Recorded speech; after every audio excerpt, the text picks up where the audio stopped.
Welcome to the Incoherent Fangirl, where it's okay to not make any sense. I am Mandy of Asgard. And I'm Karin from Westview. And this is the first episode. This is so exciting, our first episode. It's going to be a little chaotic because we have the giggles. We are chaotic and we have the giggles, but it would not be incoherent without a little bit of giggling and nerves and crazy. Yeah, if you don't like that, leave now. We're okay talking to each other, but apparently putting ourselves in front of the camera makes us very nervous. Nervous and giggly. Yes. Okay. So we'll start off with, I guess, intros. Intros about us. So do you want to go first? You have notes. Yeah, as I said, I am Mandy of Asgard. When I am not at home with Loki, I live in Georgia with my husband, Josh, and 4 dogs. They kind of underline my fangirl life because all of them have names from It's a Wonderful Life, which is one of my big fandoms. It's a weird one to have, I know, because it was made in like the 30s and 40s, but I have George Bailey, the star. I have Harry Potter. George Bailey's brother is Harry, and if his name was going to be Harry, obviously his middle name was going to be Potter. I have Tilly LeClaire for Clarence, the angel who comes and helps George Bailey, and then I have Zuzu Grace for George Bailey's daughter, Zuzu. So if you ever wondered if I'm a fangirl, I named all of my dogs after a fandom. I always thought in my head that George Bailey was from Grey's Anatomy, so I have learned something about you today. No, it's from It's a Wonderful Life. It's my favorite movie of all time. You're gonna hate me in just a moment because I've never seen it. Karin, you gotta watch it. It's so good. I cry every time, every year. It's my homework for the week. It's a Christmas movie, so be ready for that. But okay, Beauty and the Beast is my OG fandom. It's been it since I think it came out when I was 3. Disney forever, all of it except for Princess and the Frog. I don't do Princess and the Frog. Marvel, all the books, Doctor Who, Sherlock. I'm sure I'm forgetting a lot of them, but I'm on the spot, and I love every fandom until you ask me what fandoms I love. It's true. All right, that's how it works. I am Karin from Westview, but when I'm not there hanging out with Wanda, I am living in California with my daughter, who is now 7, newly minted 7-year-old, and I'm not okay about it. But you know, what can you do? Yeah, it's just me and her. So, yay, that's fun. My favorite fandoms. What are my favorite fandoms? That is an excellent question. Everything. That's easier. That's easier than naming them. I love Marvel. I love Buffy and Firefly, and my favorite movie of all time is The Wizard of Oz. That's a good one. It's a good one. My favorite Disney princess is Mulan. Shocking, I know. And it's funny that you said Beauty and the Beast because I was thinking about it, and I never saw Beauty and the Beast until I had finished college, I think, or during college. College? Yes. And when I watched it, it was really funny because I watched it I was doing hours at a preschool for a class, and they had Beauty and the Beast on, and I happened to come in like halfway through. So I watched the second half, and then the kids wanted to restart it, and so then I watched the first half. And that is how I watched Beauty and the Beast. God. Listen, all of this is Beauty and the Beast's fault. I went wanted to a be Belle when I library. grew up. I went to not a library. I went to a bookstore when I was in Southern California a couple weeks ago, and they had one of the ladders where you like rolled it on the shelves, and Oh, it was amazing. goals. It was kind of terrifying because it was kind of steep and it also got stuck. So I didn't go up on it, but it was cool to I see. would live on it. It I go was cool live to on see. it. Yeah. One So day. one day, when you come and visit, we'll go to Southern California and Yes. go to the bookstore. That's the one that I sent you pictures of that had like the cool exterior.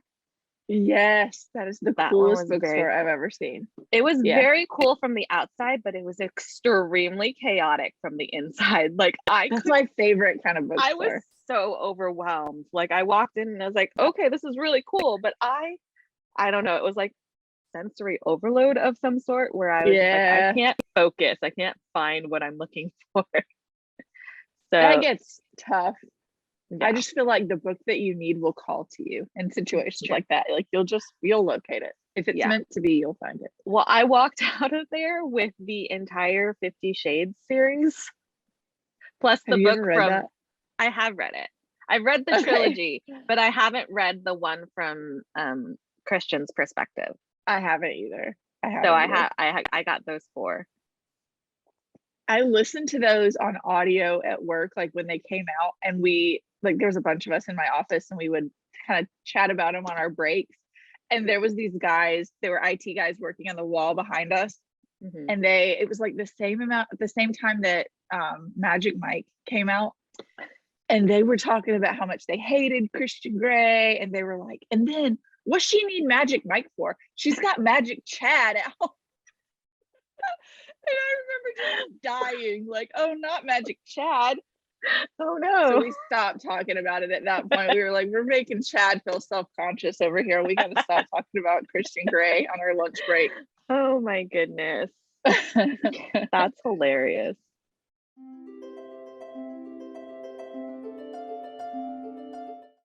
Okay, so this segment is called Fictional Boyfriend of the Week.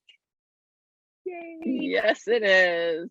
And with a note that maybe sometimes it won't be a boy because boys suck. Except for fictional boys. Fictional boys written by girls. Yes, they are fantastic. We love them. Yes. Okay, you go first because I think it's funnier if I go after. Okay, so I'm gonna give a rundown of my typical suspects because a lot of times they don't change. I've had the same book boyfriend for about a year. Like my favorite was Lorca and Salvatore from Throne of Glass. A lot of people don't love him. I love him enough for all of us, every single one of us. He's amazing, but he got knocked down. He got knocked down at number 2 in January. I read Shatter Me.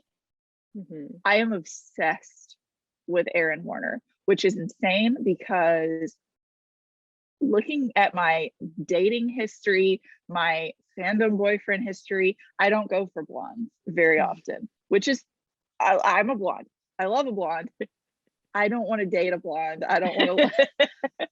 all of my interests have always been dark, tall, dark. Ever since I was like 14 and saw Prisoner of Azkaban and Sirius Black walks out, I was done. Gary Oldman as Sirius Black was everything. So tall, dark, and bearded. Aaron Warner is short, blonde. I never would have thought that this would have been a character that I'm like, I don't know if anybody will ever unseat him. I don't know if anybody could ever come close to Aaron Warner. So I know you haven't read it yet. I'm going to need you to get on these. I read like 9 books in a week because I remember had to that. know. I remember you being like, originally being like, no. And then you were just, you were head over heels. TikTok about it. Yes, I had to like issue a formal apology because it was like I doubted you based on your height and your hair color. It was like a day later too. I was like, it really was. It was back to back. Yeah, it was instant. I was like, oh, he says how tall he is. Man, I'm not gonna. And then like 3 pages later, I was like, oh, wait, he does this monologue. You'll know it when you get to it. Okay. He does this monologue that is just like chef's kiss so sweet and wonderful. Oh. Past him, I'm a Loki girl forever and ever, and I have been from the start, and I will be until the end of time. I know you also haven't read Crescent City, but I'm also a big Rune Danan girl. It's not really a spoiler for the newest book at all, but he has a lip ring. He's got a lot of piercings, but he has a lip ring. And it was so distracting in the book because when he was thinking, it would say, Rune toyed with his lip ring, and it was like, you have to stop doing that. Nobody's going to pay attention to what's actually happening if you keep toying with your lip ring. Please stop. And then another one that I need you to read is From Blood and Ash, because I am a Castile girl. I would choose Castile Denier over Rhysand any day of the week. Yeah, I wouldn't think that would be a thing either. Shocking. I am shocked to my core. Okay, Castile has flaws. Rhys does not, but it makes Castile more real. Okay. And then I'd argue that Rhys has some flaws. Just his like his, I don't know. I mean, I feel like Feyre kind of describes him, idolizes him in a way that makes it seem like he doesn't. True. But I feel like he does have some flaws. He does have some flaws. Okay. Castile has more. He seems more realistic. Like you could find a Castile in the wild somewhere. Okay. That's fair. And then last but absolutely not least is Alec Gunn from The Night the Stars Fell. Beat of my heart. I love him so much. He's so sweet. He's such an angel. I am so jealous that you got to read the arc. I'm so mad. I was gonna say I went into it afraid that it was gonna like maybe knock him down a few pegs, but it only made me love him more. It really did. Yeah, that arc is amazing. That comes out in April. We'll get Scar's Alex story, and then we can fangirl over it in April on an episode. Yeah, not too much longer, just a month. I know, it's close. We're already, what is it, March 6th? Oh, speaking of March 6th, this is completely off topic, but I found out this morning that it is Mirabelle's birthday. Happy birthday, Mirabelle. So 16th. we're recording on March 6th. We are recording on March 6th, and there was a tweet. I don't know when this is coming out. We haven't decided yet, but there was a just tweet say happy late birthday, Jared Bush. When you listen, he was like, "It's March 6th. It's Mirabelle's birthday." That's cute. Birthday! It's her 16th birthday. Yay. Sweet 16! Yay!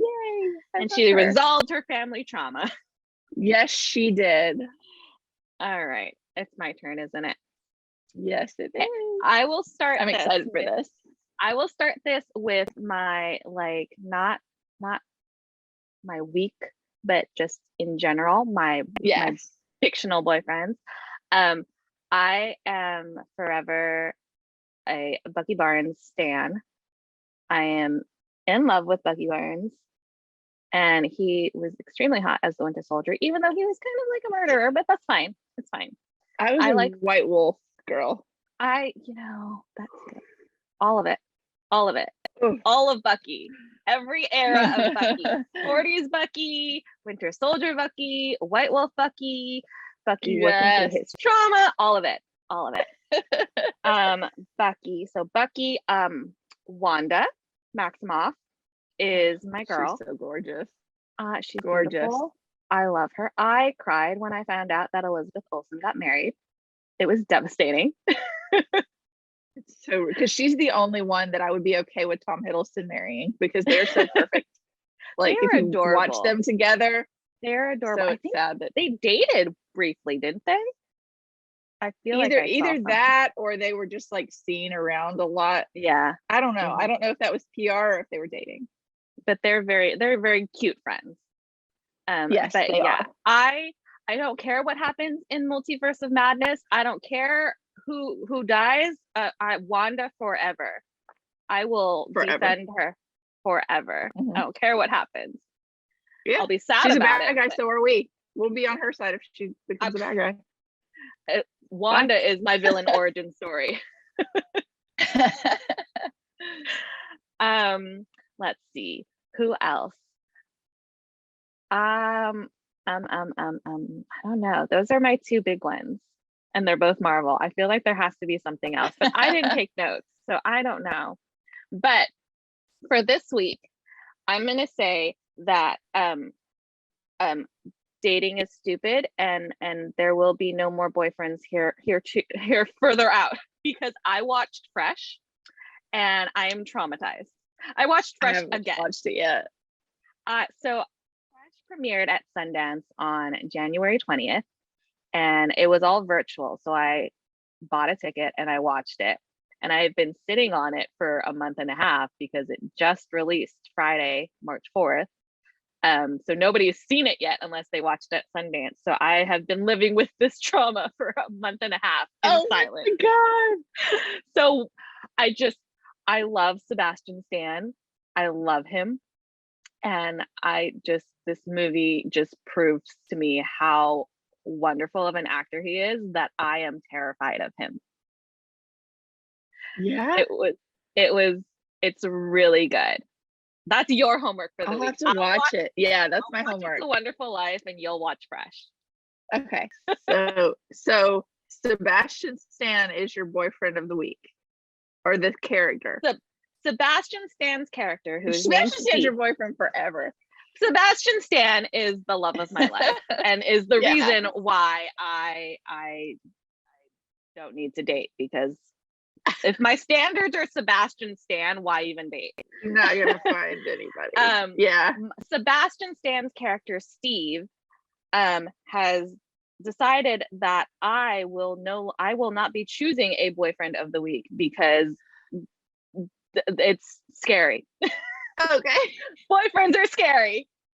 You know what? That's funny too. It's funny that you said that, because I didn't say my book boyfriend of the week, or like my fictional boyfriend of the week. I've been rereading the Red Queen series, which I listened to years ago at work, but I don't think I ever finished. I don't think I finished the last book. And I'm a Maven girl, and he is so dark and so mean and so awful through most of it, that it's just like, how? But even re-listening, I don't know if you've read Red Queen or not, but I hate the brother that she kind of likes. That's not really a spoiler, because it's like from the jump it's going to be a love triangle. I hate the brother. A lot of people love him. I'm like, no, it's Maven. It's something about Maven. I don't know what it is. We like the dark men. Yes. Give me morally. He's not morally gray. He's morally no morals, but I can't help it. I'm weak. Give us the sociopath. Yes. Give me the sociopath. He can be fixed. The fictional sociopath, not the real life one. Also written by a woman. We know how to write them, because we're writing for us. Yes, absolutely. So yeah. Okay. Yeah. So there we go. That is our fictional boyfriends of the week. Yes. I have none, because I'm terrified of boyfriends now. And yours is Maven from the Red Queen. Maven. I think his last name is Kalor, but don't quote me on that. Well, I'll believe whatever you say. I haven't read it. I can't remember. Yeah, it's good. Okay.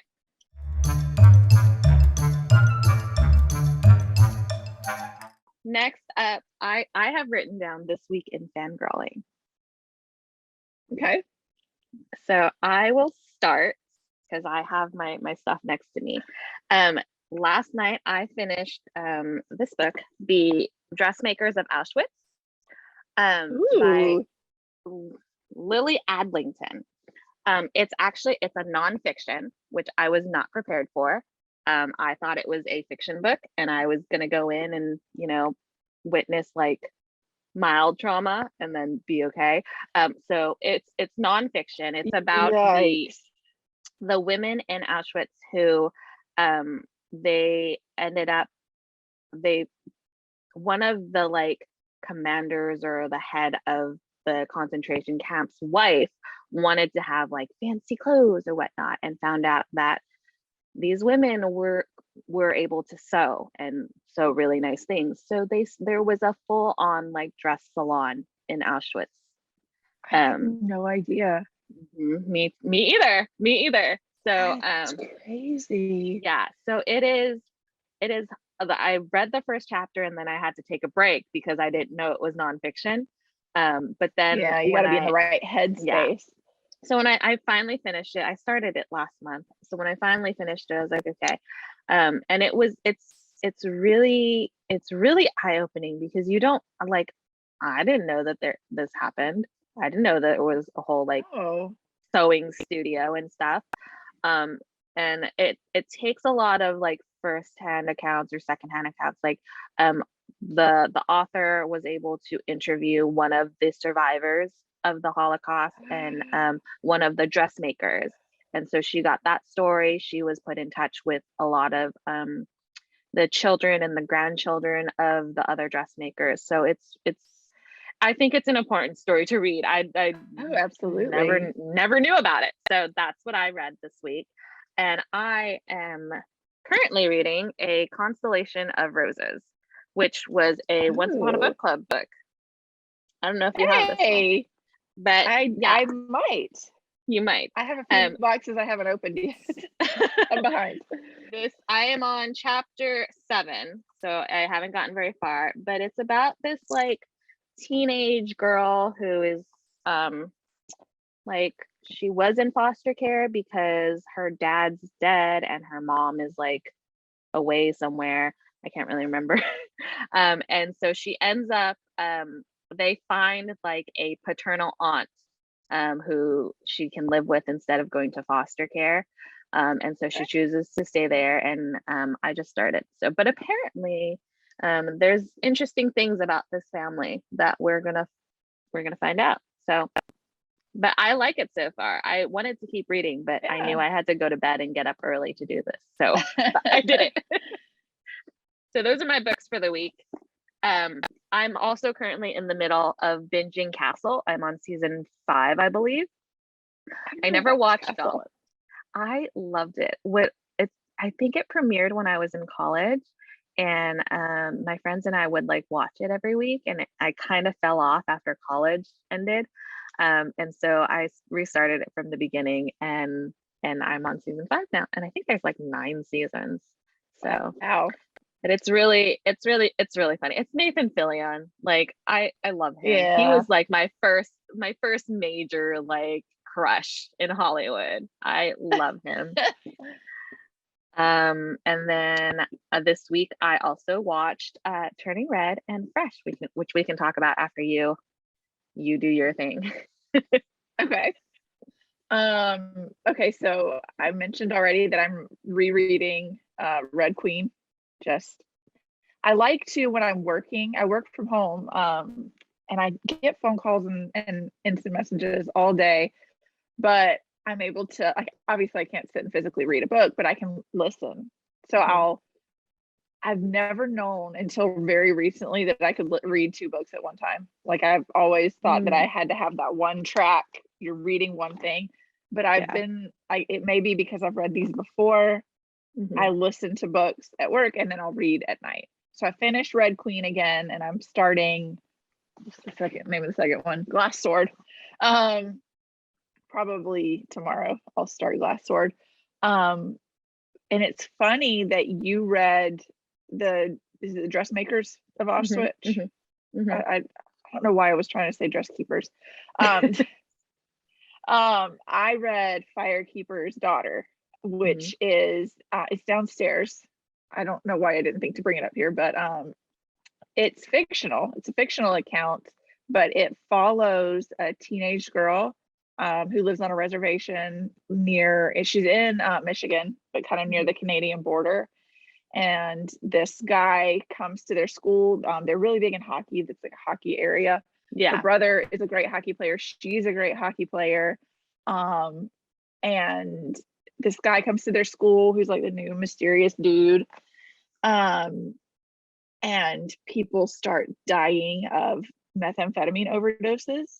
And she is kind of looped into investigating them with law enforcement. And it's it's a difficult read, because without giving spoilers, I do want to give a trigger warning.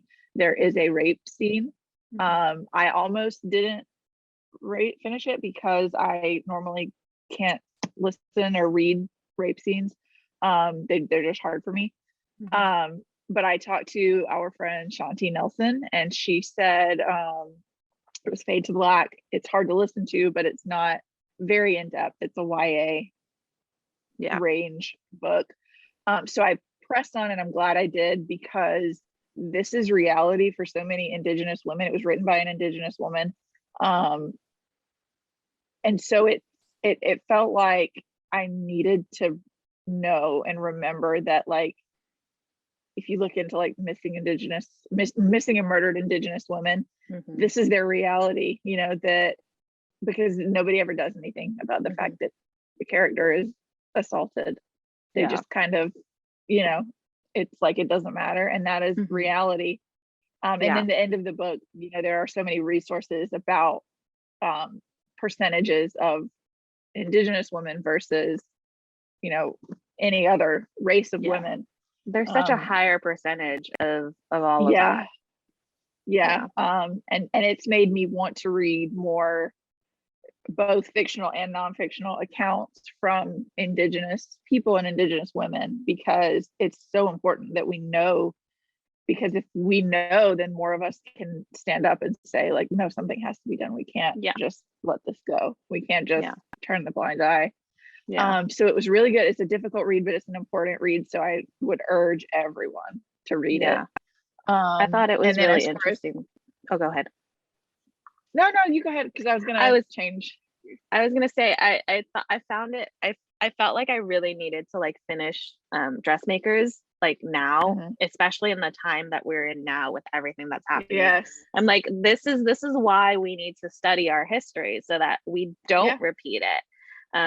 Because clearly this stuff can happen again, and we really need to realize like how bad it was, so that we don't repeat it. Like we don't. It's insane. Like people just need to have a little more empathy for their fellow man, just your because fellow man. So I think it's very timely, unfortunately, that we have these books at this time. And this one, I knew that it was I knew I'd seen it on Book Talk. I knew it was popular. Honestly, the only reason I started it was because we were traveling and I needed a book while I was driving, and it was available on Libby. I went down, you know, available audiobooks that are popular, and it was available for instant download. And so it was like, well, this is on my TBR. But it was just, again, hard read, difficult to read at some points, but very, very necessary. Absolutely. And then tell me about your gears well, no. I've got a book that I'm reading too. Oh, okay. I've got Circus of Wonders. It's a Once Upon a Book Club 2022 book. So this is about a girl named Nell who she was born with birthmarks like speckling her face and her like half of her body. And it seems like it's taken place. It's 1860. So circus mania, you know, circuses are starting up with freaks of nature. And it's a spoiler, but it's not. It's in a dust jacket. Her father ends up selling her to the circus as a leopard girl. She's 19 years old. Because everyone in the town kind of thinks that if they touch her, if they get near her, they're going to catch her birthmarks. Right. And so I'm not very far in. I'm only 73 pages in right now, but it's been good so far. I haven't opened a gift yet in the Once Upon a Book Club, which we can talk about Once Upon a Book Club a little bit later on. But I was gonna say, do you want to explain Once Upon a Book Club? I can. I have one in my lap. Explain it to people who don't know what it is. Okay, so Once Upon a Book Club is a monthly subscription box. They come in, the adult boxes come in pink, and then there's YA offerings that are teal and they're a little bit bigger. And so you pay monthly, and you get, I think this is the Dig Deeper box. You get a little package that has normally a signed book plate, a bookmark, normally some sort of print. Then you get the book. So you can add the signed book plate into it. Normally there's a letter from the author. And then the book will be marked. Let me find one without, okay. So you start reading your book just like you would, and you'll get to a part in the book that says open your gift. You'll find a little sticky note. So you go to that corresponding page. So this one's page 79, and you'll have a gift to open, and the gift will typically correspond with whatever's happening at that point in the story. This book looks like it has 4 gifts. So I don't know what's in them. I haven't read this yet, so I don't want to open them and spoil the surprises. Yeah. But I have a stack of Once Upon a Book Club books that I need to open. I've never had a Once Upon a Book Club book that I didn't absolutely love. It's just hard to, it seems like they come so fast because I have such a big TBR outside of them too. But they're wonderful, and we do have a coupon code that we can share if anybody wants to check out Once Upon a Book Club. If you put in code Mandy10, Mandy10 at checkout, you can get 10% off of your purchase. And I highly recommend. I love it. Both of us are currently reading Once Upon a Book Club books. So yes, we are. That tells you anything. This one's, I'm not subscribed to Once Upon a Book Club, but I borrowed a bunch of books from our dear friend Heather Walker, and the majority of them were Once Upon a Book Club books, like, because I can tell because they've got the sticker on them. Which do come off. They do come off. Yes. If we're anti-stickers. I normally keep mine on for book club, but that's the only one. I think it's cute. But yes, so we are both reading Once Upon a Book Club books, even though I don't get the subscription, which I'm thinking about. do. You should. And I do post unboxings on TikTok. So if you want to see what type of gifts normally come in them, if you're not sure if you want to subscribe yet, anybody can go check out my TikTok and just look. I have several. I'll be doing an unboxing video for Circus of Wonders as soon as I finish it. And what's your TikTok, Mandy? Oh, it's Mandy Perv. We'll link to those. We'll link to those. I'm not going to point because we will link to it somewhere. Somewhere there will be a link you can find. Okay, so now for this week in fangirling that's not books, we'll talk about it more next week. The Batman. Can I just say, I have never in my life ever been a DC person. I am a Marvel girl through and through. I didn't even mention him at the beginning of the fandoms, which is a travesty, honestly. I've been a Spider-Man girl since I could walk. I bonded over Spider-Man with my favorite uncle. He was 10 years older than me, so that was our way to relate to each other, I guess. I don't care about DC. I hate to say it that way, but I never cared about DC. I would go to DC movies and watch DC shows because my husband was watching it or my friends were wanting to go. I would go to be a team player. I went in expecting to be disappointed. I was blown away. It was so good. Robert Pattinson, and again, I was a team Jacob girl. I was not an Edward girl. I wanted no part of Edward Cullen, even though I did argue when they cast him as Edward Cullen that he would do great, and I don't feel like he did do great as Edward Cullen. I think that he just didn't want to be there, and so he didn't put forward his best performance. I think all of the cast is a lot better at acting than their performances in Twilight. Yes. I talk about a lot recently. I've talked about how he is such a phenomenal actor, but people give him a bad rap because they're like, oh, is he gonna sparkle in the sun? Yeah. And it sucks because he is so good. What is it, The Devil All the Time? Where he plays that creepy Southern preacher. He's amazing. So good. It seems like, we say that Tom Holland was born to be Spider-Man. I feel like Robert Pattinson was born to be the Batman, which is crazy. And then Oh, okay. my husband didn't love it like I did. He kind of thought that it dragged on. Mhm. He didn't appreciate it as much. I'm an emo kid. Okay. Yeah. So emo Bruce Wayne, I am completely here for. I loved it all. Um, we can discuss more things later once you've seen it. We will talk about But it hopefully next week. I haven't seen the Batman yet. Um, Only because I normally go to movies on Saturdays, which was yesterday from when we are recording. Mhm. And yesterday I went to a special screening of Turning Red. Yay! And so I was movied out for the day. And they could not be more different in tone. No, gosh, no, So it's fun that yours is the Batman this week, because dark. I went this was a fun movie.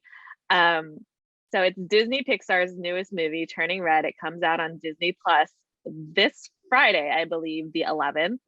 And it's only going to be on Disney Plus. It's not going to be in theaters, which is really kind of sad. But I was really Yeah. glad that I got to. I really wanted to see it on the big screen, so I'm really glad that I got to. It was a special screening held by SF Film, who are the people who put on the San Francisco Film Festival every year. I think I previously had said to somebody that it was like part of the film festival. It's not. The film festival's next month, but it was put on by the same people, and it was a free event to the community. And it was really cute. Obviously, the trailer has shown it's about this 13-year-old girl, Maylin, who turns into a red panda when she has strong emotions. And so for me, I'm trying to keep it as spoiler free as possible. Yeah. For me, watching it, the dynamic and the relationship of Maylin and her mom is just, I felt like I was watching my childhood. Like it was Yeah. so relatable. Their relationship was so much like mine with my mom. So that was really cool to be like, oh, it's not just me. It wasn't just me. Like Yeah. other kids went through this exact thing. Um, so it's a really cute coming of age story, and I made a TikTok about it yesterday when I got home. But it's, you know how Pixar films typically like hit you with like sadness Yeah.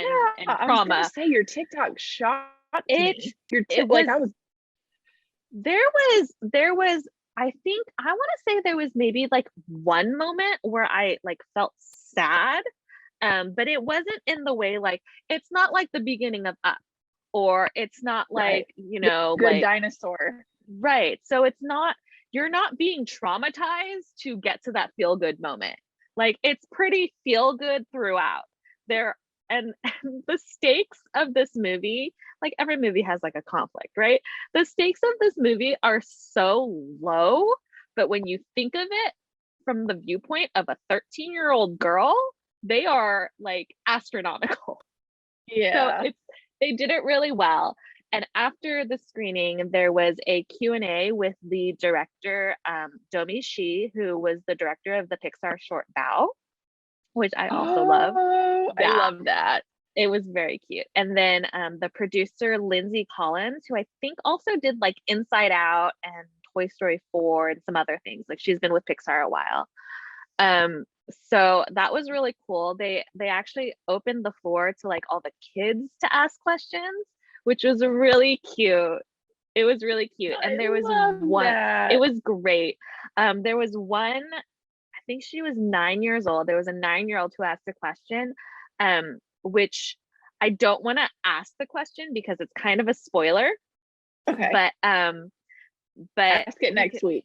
yeah, we can talk about that too after you've seen it.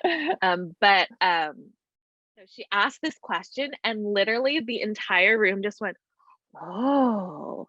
Like it was such a profound question for a 9-year-old. Like it was a very profound question. And I was just like Oh. sitting there, I was like, "Oh my gosh, our children are so smart nowadays." So yeah, we can talk about that when you've seen it, because I think it's slightly spoilery, so I don't want to ask it. Yeah. Next week we can have fangirl films. Yes. Where we'll and just then, have to say, spoiler alert. I know. Listen Well, for this this segment. next segment is just going to be spoilers. But it's really cool because Lindsay Collins mentioned that this film was the first Pixar film where the entire like film leadership team was all female. Yay! So I love that. It was a female led team film production, and you know what? I felt it. Felt it. You know what? Really great. Yeah. It was not, because I looked up after I left the Batman. It's funny that you should say that, because I feel, we've got this trend lately, which I love in Hollywood, is that you're seeing more movies and shows that are geared towards the female gaze. Like Loki was made for women. Yeah. People can argue with me. I'm going to tell them they're wrong. Loki was made for the girls. Yes. I looked up the cast and crew of Batman when we left, because I was like, that movie was made for the female gaze. Yeah. And we can talk about it more, but it's funny that, both movies seemed to be, there was only like 2 out of 8 producers that were females on Batman, but it seemed like that was for the ladies. That was for us. And I saw something. I saw a tweet earlier today, like literally just this morning, where somebody was like saying how people are complaining that there were very few women in the film, but Batman's like, again, I haven't seen it, but Batman's like inner circle, or the people that he was working with, were like female or people of color, or like, it was more diverse than just him talking to white men. And there really weren't a lot of characters, not really. But they're also like, they're fleshed out. Who the villains are in Batman. You can't make, I mean, I guess you could rewrite, but if you know what they look like in the comics, you can't really, you can change it, but you can't, it wouldn't be as authentic, right? I guess. And then I you didn't feel that way. Yeah. I try to look for, I try to watch these things as separately from the source material as possible, because I feel like a lot of people try and be like, well, this was different and that's why it's bad. I'm like, well, if you look at it for the perfect example is Crazy Rich Asians. And I know you haven't read the books yet, but I know I need to. You do. It's another thing to add to your never ending list. But the movie, I watched the movie before I read the books, and I loved that movie. It's one of my comfort movies. I rewatch it all the time. And it's really well done. But then when you go and read the book, it's very different. It is very different from the movie. It's almost like it's a completely different story, just with the same characters. But I feel like that's the best way for me to watch it, is to watch it first and then read the source material, so you can separate them and appreciate them separately. Because reading the book didn't take away from my experience of the movie, but I feel like if I had read the book first and then watched the movie, it would have taken away my experience of the movie. Yeah. So you have to be able to separate that. Yeah. Yeah. Like with Harry Potter, when they burned down the burrow. Yeah. I screamed in the theater. What is happening? That's why I was really upset. I learned a few years, not a few years, it's been quite a while. It was actually back in like high school. But I learned years back that I should not read books just to be able to watch the movie, because I will not. When the Da Vinci Code was coming out, I was convinced I needed to read the book first and then go see the movie. And that was the worst possible decision I could have possibly ever made. I recently rewatched the Da Vinci Code, and if I watch it just the movie without thinking about the book, which I haven't read in many years, it's fine. It's a fine movie. Yeah, it's fine. But when you're when you read the book, literally I read the book and then the next day went and watched the movie. So it was Yeah. just the worst possible choice. I've heard that about Wheel of Time. I was like, oh, I was talking to some Oh, friends yeah. here recently, and I was like, I've got to read all the books first. And they were like, no, Don't do it. Just watch the show. And I think the worst example is Aragon. I read all the Okay. Aragon books. I Mhm. loved them. They're great. That movie was hot trash. It was disrespectful. The only similarities was that there was a boy named Aragon, a dragon named Saphira, and orcs. Nothing else was right. That was Nothing else it. was the same. And I feel like the world is owed reparations Mhm. from anybody who is subjected to the Aragon movie is owed back taxes or something. They're owed some money back. Some money, some apologies. I follow a TikToker, and I think you might follow her too, or maybe you just know of her, Jay Stoops on TikTok. I love her. I love Yeah. her. But I watched something that she said not too long ago where she was talking about how book to movie adaptation or book to film adaptations are best done as like mini series. And Yeah. I could not agree more. Have you read his Dark Materials series? No, but I want Okay. to because the show was so good. So the thing is with that, and this is the perfect example because I read the books a while back, like a long time ago. So I didn't really remember them. I watched the show and I was like, this is phenomenal. And I was like, I want to reread the books. So I reread the books and it is, I kid you not, it is almost like to a T what happens in the books. I love that. It's I love that. And like they have the time. They have the time. So the first season is book 1, the second season is book 2, and then the third season will be book 3, and then they'll be done. And I it's so true. Like the best format for a book to film adaptation is a mini series because you have so much more you get time. all those little details. You have time to show the little scenes that the reader loves. And then that's another example from Harry Potter when they were making the 5th movie. They wanted to cut Creature, and the 7th book wasn't out yet, and J.K. Rowling, which I don't love her. Let's just say that we do not support J.K. Rowling. We love Harry Potter, not at all. Not J.K. Rowling. We love Harry Potter, not her. Yeah. But she was like, you don't understand how valuable this character is going to be later. You can't cut them just because you think they're a minor character. Right. But that happens in book to movie adaptations where like a good example would be, I would love a Throne of Glass show. I think that it could be adapted to a mini series so well. Yeah. I'm on the fence about the ACOTAR show. And we've talked about this. I would much rather have a Throne of Glass show. I feel like it would be much more epic. And how are they going to make a Court of Silver Flames a show? They yeah.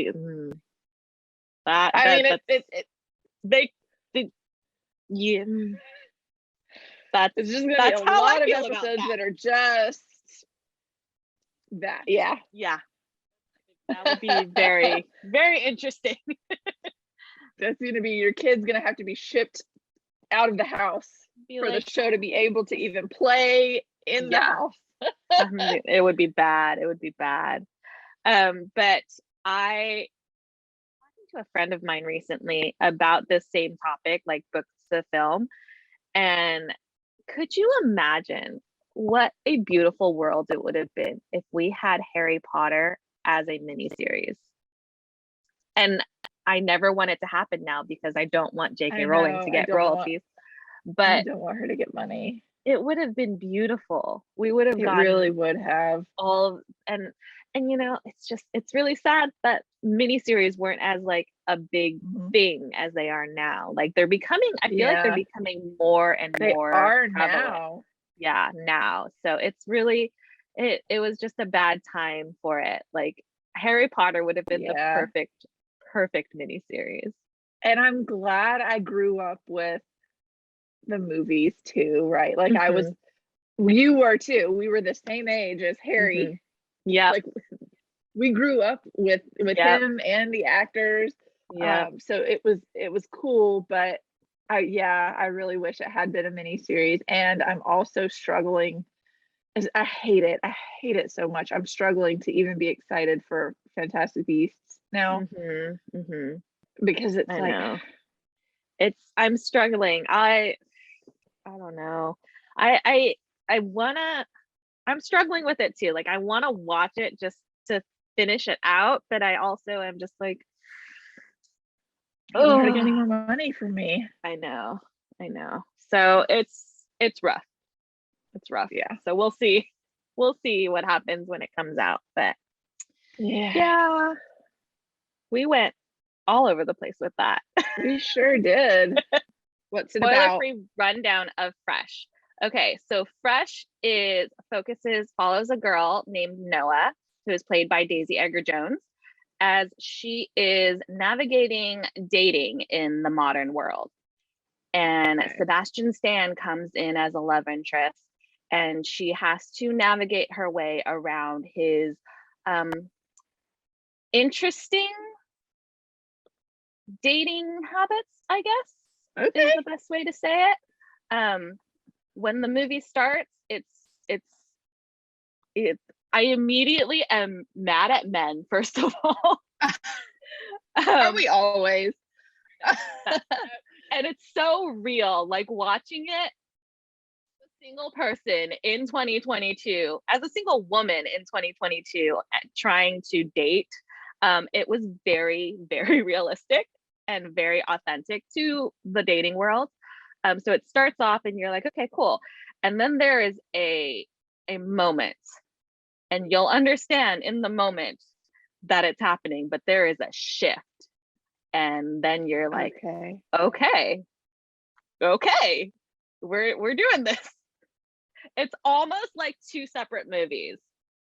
Interesting. It's very interesting. It's very well done. The director Mimi Cave, it's her directorial debut, and I'm really excited to see what else she comes out with, because the Okay. cinematography is gorgeous. The performances are amazing. Noah has a bestie in the film, and she's played by Jojo T. Gibbs, who I would love to see more of in the world. She was hilarious and amazing. So yes, Awesome. Fresh on Hulu. We are not sponsored. Okay, what's next? What do you want to talk about next? We can talk about what we're anticipating or where our money went, Okay, where our money you has start, and gone. I will follow your lead. All right, I'll talk about where my money went. This wasn't this week, but I'm just excited about it. I have to sit up a little bit. This shirt. So I recently got a thigh dagger tattoo Yes. because all of the cool girls in all of the cool books have thigh daggers. I want one. We can post a photo of it. But We'll post it somewhere. My tattoo artist is really cool. His name is Micah.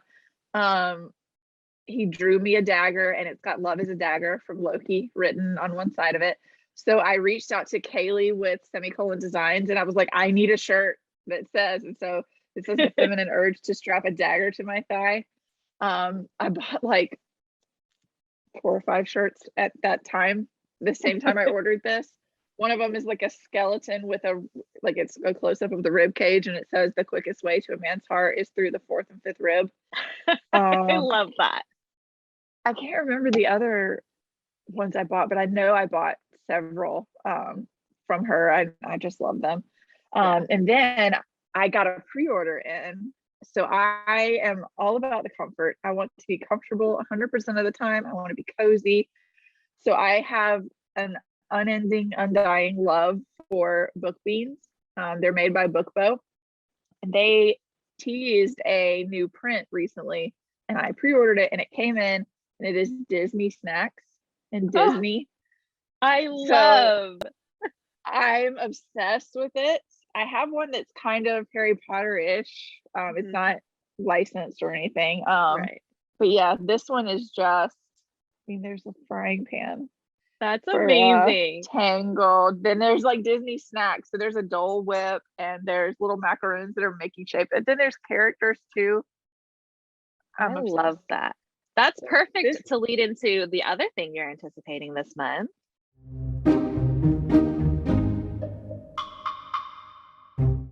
well, yeah. I am going to Disney. I was like, wait, what is it? I forgot. No, Where you're I'm going going. to Disney. I'm going to Disney World with my mom. We're just gonna do an Epcot day, but we normally go. I have my nieces. They live with me half of the year. Their dad has to be overseas for work, so we typically go to do Magic Kingdom with them once a year. But they're 13, so we've gone every year since they were 2, and Oh, they now they're better, but back then it was do all the things for the littles, make sure they have a good time. So when it's my mom and I, just the 2 of us, we get like we're gonna get a reservation for Le Cellier in Canada at Epcot. So we're gonna have like a nice dinner reservation, and we're gonna be kind of laid back and not, having to do this, so the kids yes. can see it all. It's gonna be, and we're going to be able to drink around the world without having to be responsible for minors, Yes. and without having to restrain ourselves. So I'm doing That's that at the end amazing. of the month. And Yay, I'm so then jealous. do we want to talk about things that we're anticipating this week, or maybe you should tell me where your money went first, and then I have a big one that I'm anticipating this week. Okay, well, my money went to Grimoire Tea this week. She dropped her Alice mystery box this week, as well as a couple new teas in Handmade Haven this past weekend, or I guess yesterday. So that's where Yesterday. my money went. But I also got in and I didn't grab it. So that's no fun. But you've seen the picture. I got a pre-order in. I got 2 pre-orders in, but this first one I got was from Elhofer Design, which is a small business located in Los Angeles, and they have like a small manufacturing in Los Angeles, so they're phenomenal. But it was my Chaos Witch tunic and leggings. So it is full on like Wanda Maximoff at the end of WandaVision. Amazing. Her outfit, I already had the little like tiara headband that I had gotten a while back from GameStop. So I am so excited. It is so cool. I'll post a picture of it somewhere. Yeah. But I love it so much. I was really worried about fit because I'm like such a weird shape. I don't fit into like all the measurements for specific sizes. It fits perfectly. It fits like a glove. The only issue that I have 2 issues. One is that it's an invisible zipper, which are the worst to like zip, but yeah, it looks really good with the invisible zipper. So I wouldn't have it any other way. It's just a pain to zip it up. But the only like fit issue is that I am a very short person. I am 5'1". So the leggings are very, very scrunched at the bottom.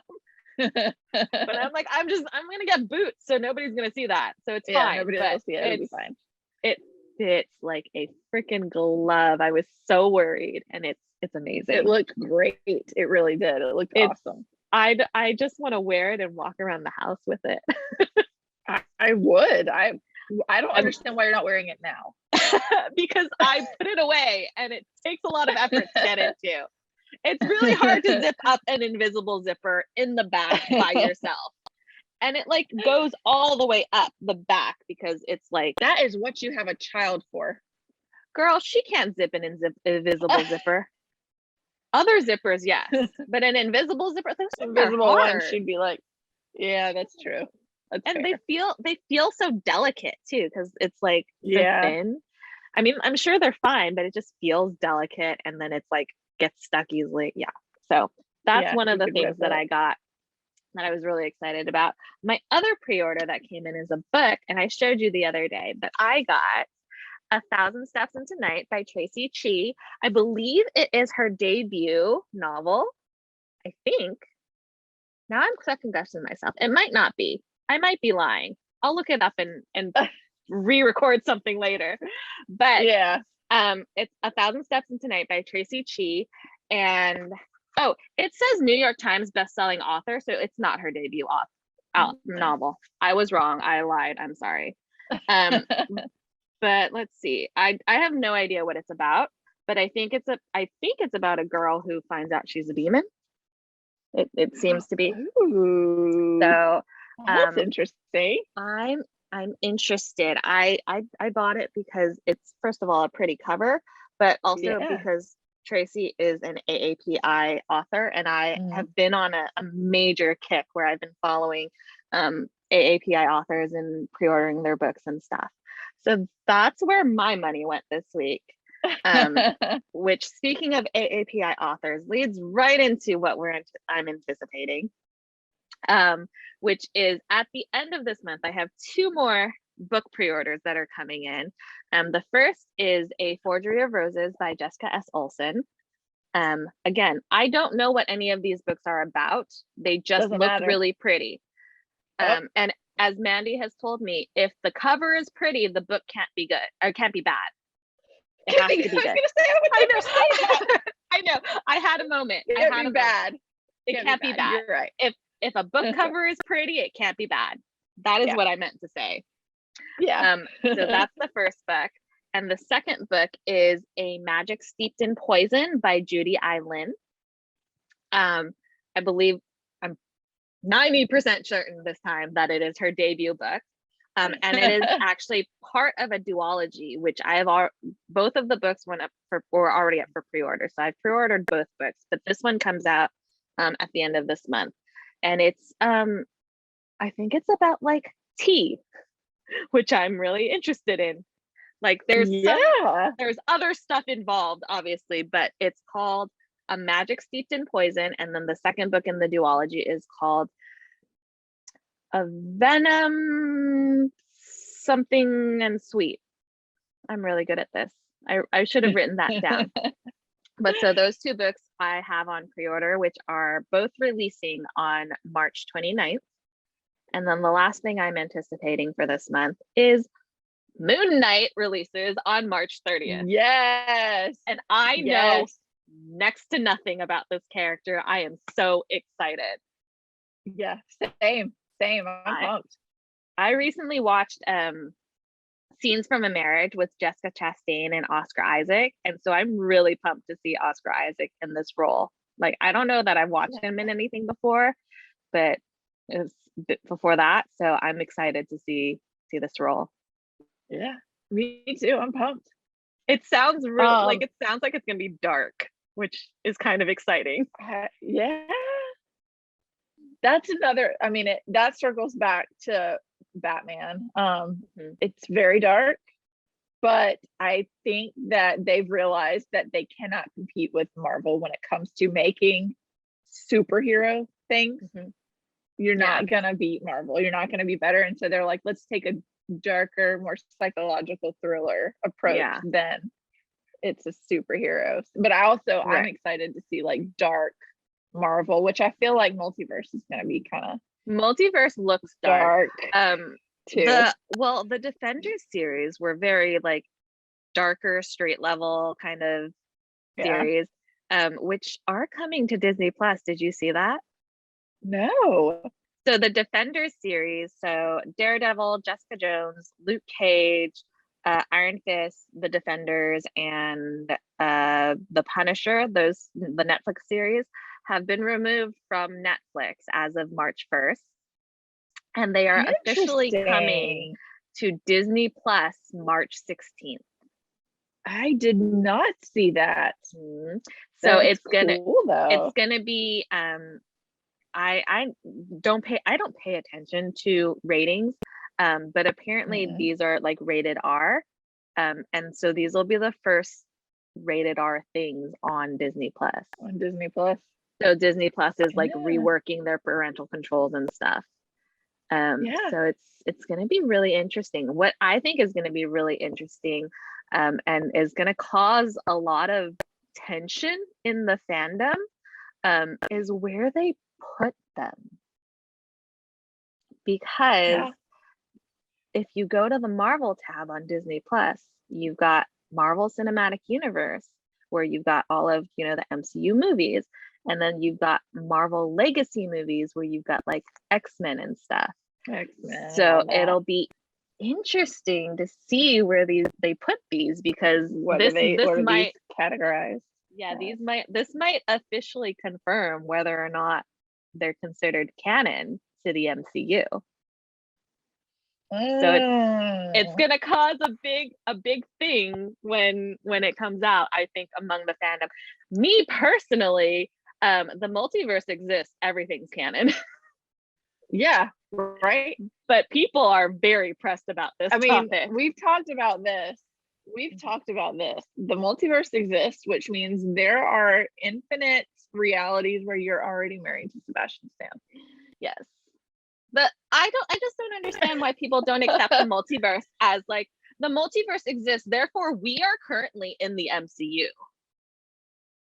Yeah. This is a reality as part of the MCU. Like, that means everything is canon, people. The multiverse exists. All of it. It does. Yes, there is a world. There is a timeline where I am already married to Sebastian Stan, and we are happy and in love. I hope that in that multiverse you introduced me to Tom Hiddleston. I can't imagine a world where I don't introduce you to Tom Hiddleston if I have the opportunity. Like, it would be one of those moments where I'd be like at like a convention or something where he's at, and I'd be like, can you hold on a second? I need to call my friend. She's actually the one like that. There's no world where I loves you. Can I tell you something? Yes. I don't know. I feel like it might have been this past weekend and we didn't get to go, but it may have been in February. But there was a Comic-Con in Atlanta and Sebastian Stan was there. Yeah. I sent you that link. Yes, I for real looked into, you're gonna die. I wish I could have been able to do this, to pull this off. Getting like a giant cardboard cutout of your head and buying a meet and greet with him just to go and have like a picture of you with Sebastian Stan. That's hilarious. Oh yeah, my god, I really wanted to make that happen one day. I'll make that happen. I would die. That's so funny. That is so funny. Did I tell you about the time we were driving in LA? We were going, so I don't know if I mentioned it. I don't live in Southern California. I live in Northern California. But we were driving down to LA because we were going to Disneyland, and we're driving and I'm minding my own business in LA traffic, which is the worst. And my daughter in the backseat is like, Mom, I just saw Sebastian Stan. And I was like, what? You saw Sebastian Stan? She's like, yeah, he was in the red car over there. And I was like, what? There was no red car. It was too late. My chance was over.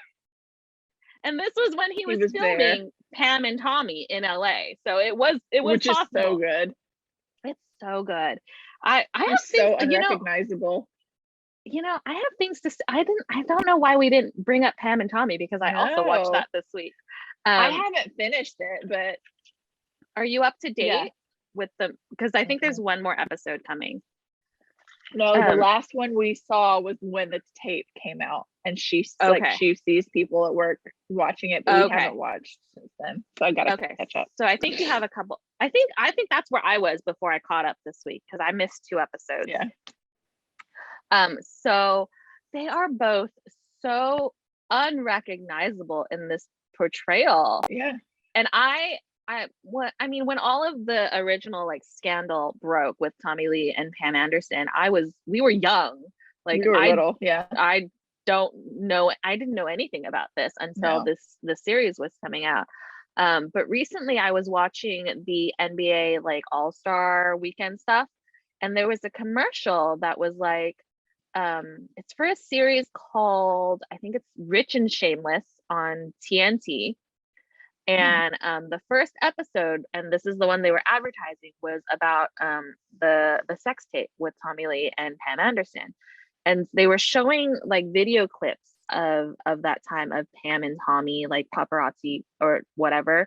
And I was just looking at it, I'm like, they look exactly like exactly the same. They it's like it's it's amazing. They like look exactly like them. I don't props to like them. Like they are On it. It's every now and then Tommy Lee's current wife will pop up on my TikTok and she'll have him in the background and I'm just like, wow. Wow. They did such a good job with casting. He did such, and both of them have done such a good job with the acting. I watched they were on, I think it was Kimmel before like the movie or the show. It was like the night before the show premiered. And they were both on Kimmel together, and Sebastian was saying how they both did this where they would scream into a pillow so that they could get like that raspy voice. And it was so cute. It was so cute. He was like, oh, you do that too? So cute. They're adorable together. Like, and I don't know if you've seen the clip from this interview. I haven't. I'm nervous. Sebastian Stan. So Jimmy Kimmel shows a video of like Sebastian, like I guess on set, like preparing or whatever.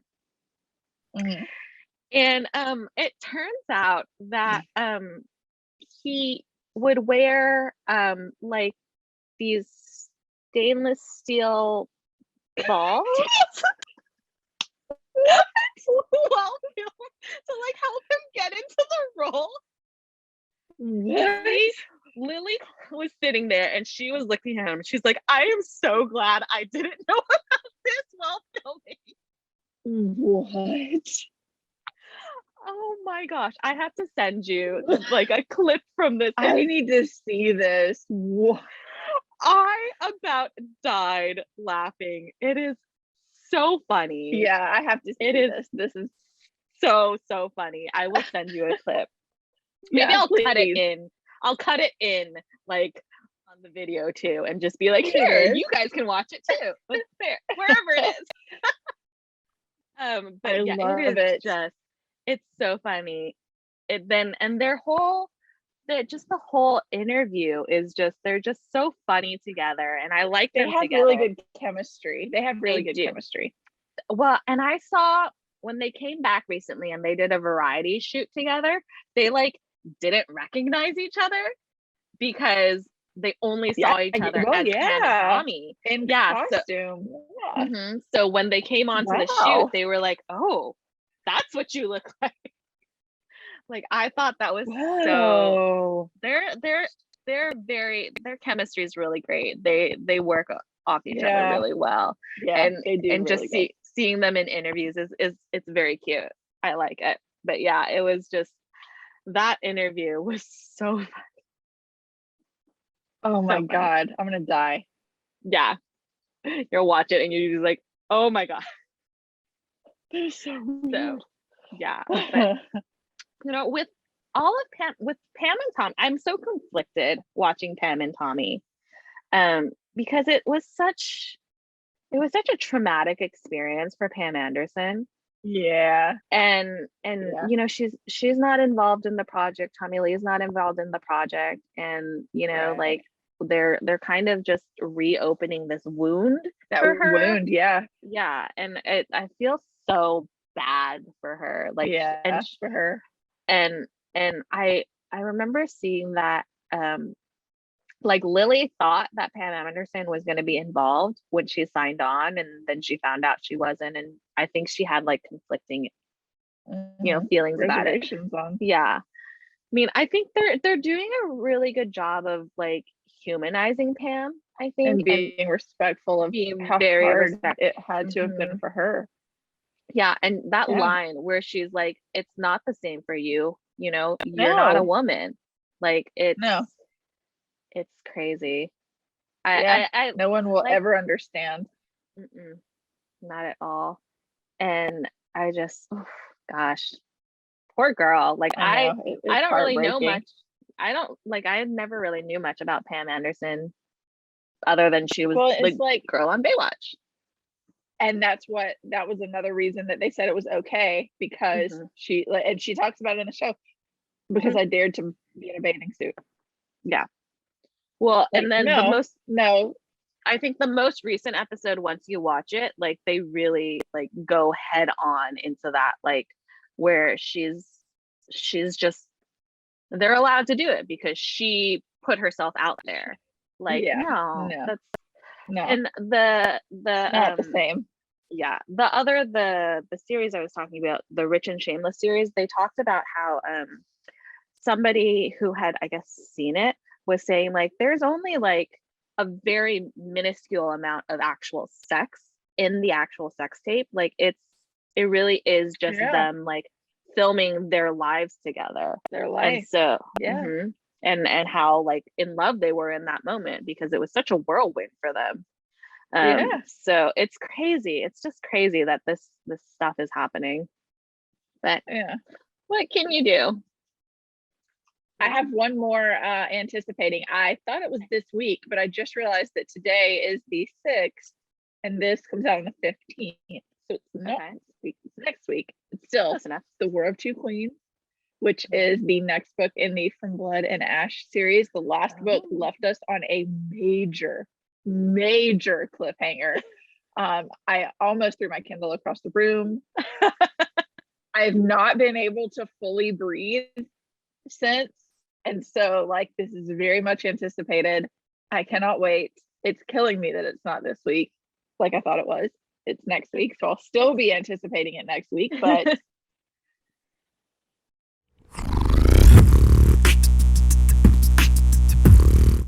So our next segment is my favorite part of this week because I've been waiting for this for quite some time. This segment we call Fangirl Freestyle, where one of us will choose a topic to talk about, but the other person will have no idea what it is about until the moment it is revealed on camera. I hope you did your homework, because I do not have anything. So I hope, Yes, I have the one who doesn't know. one who doesn't know. I have Okay, a topic. good. And I'm Okay. gonna say this, and I'm gonna say this. I'm not gonna say how I feel about it. I just want your pure reaction when I say it. Okay. Okay, are you ready? Yeah. I'm scared. Hawkeye is responsible for what Wanda did in WandaVision. No. No, he's not. I hate that everybody's so mean to Hawkeye. Okay, first of all, that was a thought that I didn't see that said anywhere. It was just a thought that randomly popped up in my head. Like, I feel like somebody feels this way. And I'll explain why I think it's his fault. I will I explain. need to know. I gotta get some caffeine for this. Okay, so I will explain why this. Okay, clarify. I do not believe this. Not my opinion. Good. I was It about is to just say. it is just a thought that popped into my head, and I thought, I bet somebody in the world thinks this, and they're going to be very wrong. So, here is my thought process. Okay. Hawkeye is the one who recruited Wanda to the Avengers in Age of Ultron. He is the one who was like, you can stay here and I'll send your brother and you can leave, or once you walk out, you're going to be an Avenger. And she is inspired by his whole thing and does her moment, right? And so from that moment, they have this weird like bond, because when Civil War comes around, Hawkeye is the one who is like, okay, we got to go, like Cap needs us, we got to go. So Hawkeye is the one who convinces Wanda to leave the compound and fight in this civil war against Iron Man. Okay. So Hawkeye and Wanda, Clint and Wanda clearly have a relationship. At the end of Endgame, they stand at the edge of the lake and they're just talking to each other. And he's like, I wish, there was some way that I could let her know that it worked. and they have that moment, and Wanda's like, She well, knows. she knows, they both know, they have that moment Yeah. where they're mourning their people, and then they go their separate ways, and Wanda goes to find Vision's body and do, you know, Right. and that's Westview. what happens when she goes to Mhm. Westview. So where was Clint? Where was Clint to stop her, to help her deal with her trauma? Okay, but where was Cap? Where was Well, Cap was gone. Or Yeah. or you mean new Cap? new Cap? That's true. There's a way. Where was I mean, Thor was in New Asgard.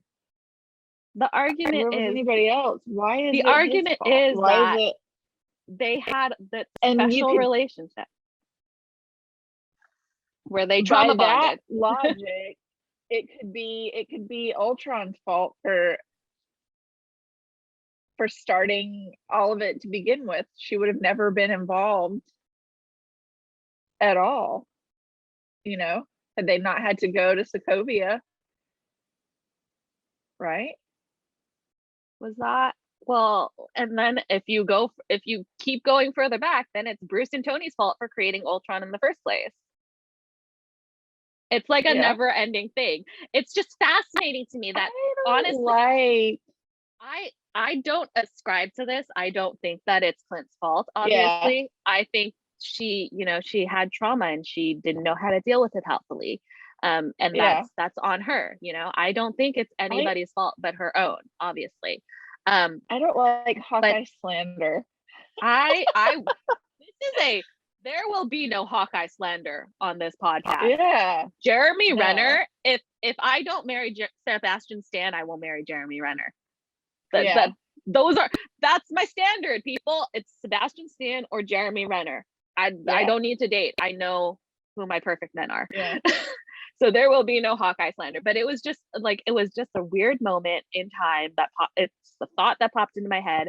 And it's just really Yeah. interesting because you know that there is somebody out there who honestly believes this. And see, now I can't even remember, where was he? What was he doing? What was Clint doing? We don't know, because Hawkeye picks up This was way after later. the Ronin. Yeah. It was, so Westview happens, what is it, like 6 weeks after the blip? Is that what? I can't remember. It's like 6 weeks after the blip, right? So, and then Yeah. Hawkeye Clint's like what? He's with his family. That we It's don't like- see Clint again until like Christmas time. Like Yeah. visually in the MCU. So where Unless was he was was he spending time with his family because of the time that they missed? Right. I mean, And maybe he didn't know. Did he even know that it was Wanda? well, and the other thing is, like, why wasn't he checking in on her? Yeah. Why, But like, did she check in on him? He lost something too. yeah. I She mean, could have checked in on him. she could have, but he got, They all lost something. everybody lost something. Everybody lost something. Everybody's traumatized. But Yeah. I feel like it's just really compounded with Wanda because she lost her parents, and then she lost her brother, and then she lost the love of her Yeah. life, and Okay, I have a sidebar. And okay. it's not going to mean anything to you because you haven't read it. Okay. If I can't even tell you his name. If the guy who plays Quicksilver, who plays Pietro in the films, not the Not Evan Peters. it's a film, but it's not a film. Yeah, not Evan Peters, the other Not guy. Evan Peters. If he does not play, if it ever comes to fruition, if it ever becomes a miniseries or a Aaron movie, Taylor if he does Johnson. not play, yes. Thought of If the he name. does not play Castile Denier in some From Blood and Ash something, I have no faith in the world at all. I have no faith in the world at all. He's got to be Castile. No one else will do. Anyway, sorry, back to this. Yeah, my dog just barked and she's coming. about something. She's agreeing with me that yes, she's got she's to agreeing be with Castile. you. It's really it's just really mind-boggling to think that there's probably at least a small percentage of people who actually believe this and actually blame Clint for Wanda's I want actions in to Westview. talk to, if you feel that way, I would love for you to get on here and talk to us and give us Yeah, like your I would logic of how I would and be why. really Like, fascinated to hear. I mean, message I feel us. like I made a lot of arguments on their behalf, which is really Yeah. weird because I love Clint. I love Clint and I loved Hawkeye. I loved seeing him as like this street level superhero and just Yeah. getting through his trauma. His trauma. But yeah, I feel the worst for him, especially after Black Widow and yeah. I mean, I guess her sister coming after him when like Yeah. he loved her too. Like that's awful. That's awful. It's not like this is somebody he didn't care about that he lost. Yeah. This is his best friend. Yeah. So that's my hot take of the week is that Hot Clint take Barton, of the week. my hot take in this How am I gonna top that? In this fangirl freestyle, my hot take is that Clint Barton is responsible for Westview. Oh, it sounds so weird to even say I it. love to hate it. Yeah, it sounds really weird coming out of your mouth. It's really weird to say it because what, like, honestly, you think about it, what the fuck does Clint Barton have to do with Westview, North New Jersey? Like nothing. He has nothing to do with it. That was all Wanda. So yeah. So that I'm gonna have to come up with something good for next week, and it's not just gonna be my hot take that Captain America is the worst. Which I fully agree. I fully believe. But no, I'll have to find a but if we're talking yeah, I think that's the funnest part is making up these crazy theories that you like don't necessarily agree with, but I can see like the I argument. needed to clutch my pearls. Like what? And that's why I didn't want to talk to you about it beforehand. I was like, I need to see her reaction because I love that. It's a fascinating take. It is a fascinating take. I feel like there's definitely somebody who believes it. I don't believe it. No, but somebody I don't either. Not at all. No. But I would love to talk to somebody who does. I'd love them to explain it to us. I probably still won't agree with them, but one more thing that we didn't even mention at all in this episode is that Mandy and I are both writing books.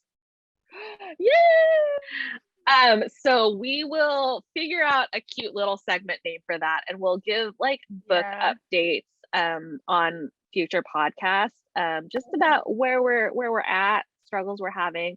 I have a great story that I'll tell you about on our next show because I am a hot mess. This will keep us accountable too. It will. Talking about it on the podcast will help us write more, and maybe I can figure out a freaking name for mine. So that's that. We are also writing books, so keep us accountable. We probably I don't think either of us is ready to talk in depth about the plot of the books. No, not publicly yet. Not publicly too much about the plot or the storyline. But I will say, from my perspective, writing a book is really weird. It's very, very weird. I was telling Mandy this. I started writing a character and it did not turn out how I expected it to be. And now I have 11. You think one thing and the character tells you something else. Yeah, you think, oh, it's all like I'm gonna write this. I'm gonna come up. No. The character is in your head. Like that's not my story. You're not writing. You're not making up a story. You are a biographer at this point. I'm just here to take it down. Mm-hmm. Literally, my main character showed up in a dream years ago and like showed me things about her. And so it's like I didn't even like come up with this person on my own. Like it appeared to me in a dream, and I have like let it simmer for a few years, and every now and then she'd pop back in and be like, oh, and this, Oh, and when I started writing it down, then she was like, "Oh, wait, Here it there's a is. lot more." Here it is. That's awesome. And then you'll write something, and they'll be like, "Oh, hold on, That's bestie. not right. That's That is not incorrect. right." That's You have not to me. go back and like change it. I've been Yeah. sitting there crying over my laptop, like, why? Well, Why mine, would you and do this? I told you mine. I was like writing, and I was like, I had zero intention of there being like a love interest or any kind of love story. And now I'm like, oh, just kidding. Just kidding. Uh-oh. Just kidding. Yeah. Oh boy. I was not Funny how prepared for that. demanding they can be. No. It really is. No. I said it to somebody. I'm like, fictional characters can be rude, but your own fictional characters are way worse. Yeah. It's like, really? I gave you life, and you're gonna tell me after everything I've done for you, this is how you repay me. Yep. So if you do love us, please subscribe to us on Apple Podcasts, Spotify, wherever.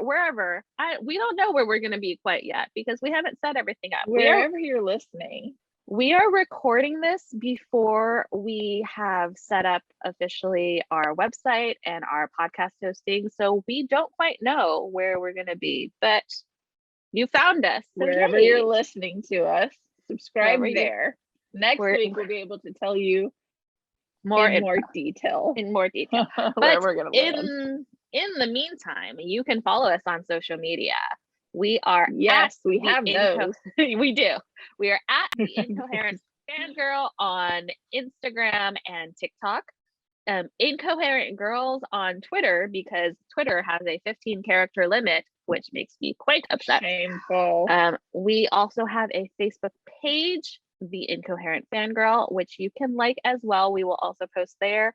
Or you can send us an email at theincoherentfangirl@gmail.com. We would love to hear from you. We might read it especially if you think that everything's Clint's fault.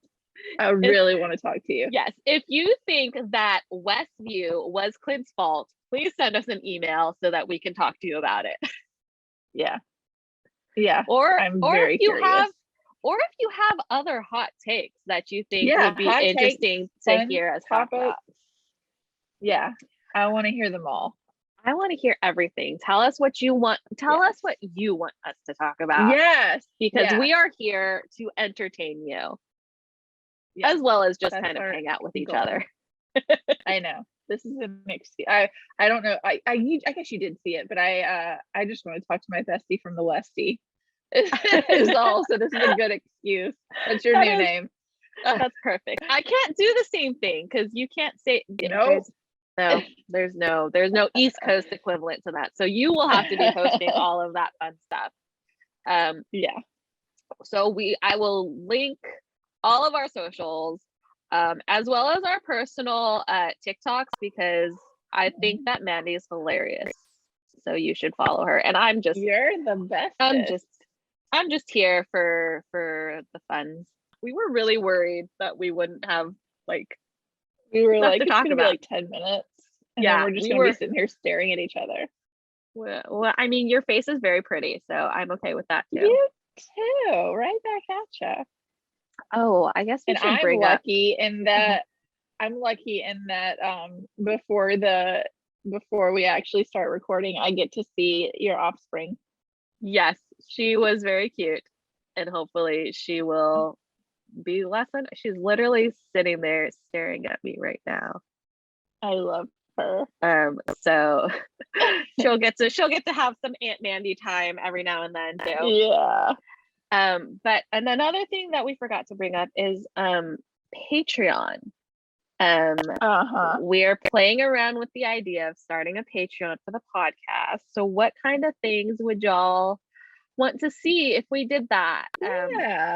We obviously are a podcast, so it's more of a listening thing, but we're recording this on Zoom since we are not anywhere near each other. So we have video, and we will probably do full episode videos as one of the Patreon perks. But what else what other kind of things do you guys want to see from us? Right. So We want to give the people what they want.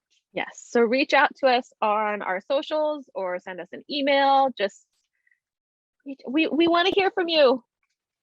Yeah. Please be our internet friends. Yes, we want all of the internet friends. That's how we started being friends. I was gonna say we didn't talk about like our origin story at all. We just talked about us individually. Maybe that'll be our intro for the next yeah podcast. we'll talk about it next week.